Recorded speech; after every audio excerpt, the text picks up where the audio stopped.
Bonjour, ici Gilles Cordier, auteur.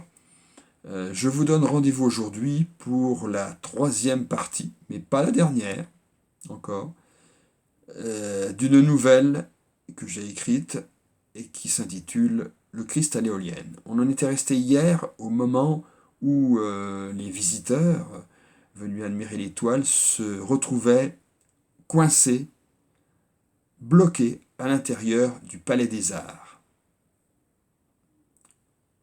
Et à ce moment-là, la, la veuve noire avait ces mots: de mieux en mieux. Et s'ils mettent le feu au palais, il ne nous restera plus qu'à nous mettre à genoux en priant pour que le Seigneur nous ouvre les portes du paradis.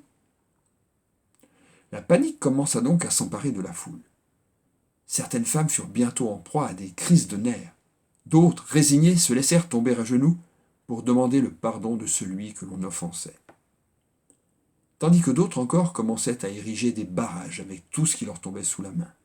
Prie-dieu esselés, bancs osseux, chaises fatiguées, retables débauchés et autres meubles détournés de leur vocation.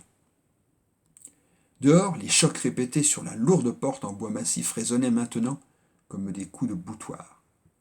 La colonelle en était certaine. Ils allaient réussir à enfoncer la porte. Celle-ci céda effectivement quelques instants plus tard, dans un bruit de chaînes et de bois broyés. Un épais nuage de poussière montait vers le plafond du palais. La différence de lumière entre l'extérieur et l'intérieur empêchait les CRS qui avaient repris le contrôle de la situation de distinguer ce qui se passait derrière l'écran de particules en suspension. Après avoir dispersé les ultra-orthodoxes, sans réponse des assiégés enfermés dans la forteresse, les policiers avaient pris la décision de donner l'assaut. Le commandant Alexander ordonna à ses hommes de rester en retrait et s'aventura seul dans la pénombre trouée de puits de lumière dorée. Le silence absolu qui régnait dans les lieux l'inquiétait. L'électricité avait été coupée. Il n'avait d'autre choix que de progresser à la faveur du halo de lumière blanche de sa lampe. Alexander s'arrêta pour écouter le silence. Un mauvais pressentiment l'envahit. Que s'était-il passé derrière ces épais murs de pierre plusieurs fois centenaires? Le faisceau de sa torche éclaira la face grimaçante d'un personnage mi-homme, mi-animal, surgi d'un bas-relief ornant un linteau. Le géant de près de 2 mètres de haut, pour 100 kilos, frissonna, puis reprit sa progression. L'absence de plan d'évacuation du bâtiment faisait grandement défaut. Bien que pour l'instant il ne vit pas grand monde à sauver. Il se trouvait maintenant dans le grand salon dédié aux réceptions. La galerie abritant l'exposition de peinture ne devait plus être très loin. Mais le policier ne percevait toujours aucun bruit. Son talkie-walkie grésilla. C'était le capitaine Fadeka qui venait aux nouvelles. « Ici Jason 2. Je tiens toujours l'unité à distance, mon commandant ?» ?»« Affirmatif.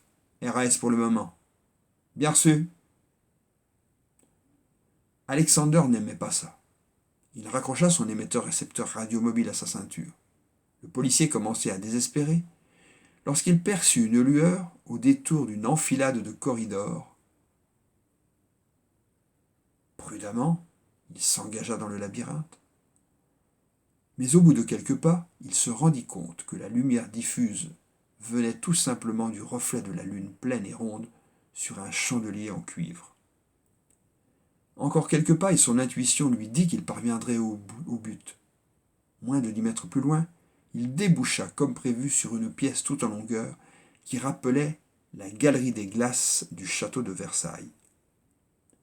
Les lieux restaient mystérieusement déserts. S'il avait pu rétablir le courant, Alexander serait sûrement tombé en admiration devant les lourds luminaires en cristal de Bohême qui tombaient d'un ciel peint à l'or fin. Il saisit son talkie-walkie pour joindre ses hommes. « Fadeka, rejoignez-moi avec le bataillon. Je crains qu'on n'en ait pas fini. » C'est inexplicable. Les invités se sont envolés. Voilà pour aujourd'hui. Je vous donne donc rendez-vous pour demain, pour la suite et fin de cette histoire extraordinaire. Bye bye, bonne journée, Restez chez vous, prenez soin de vous.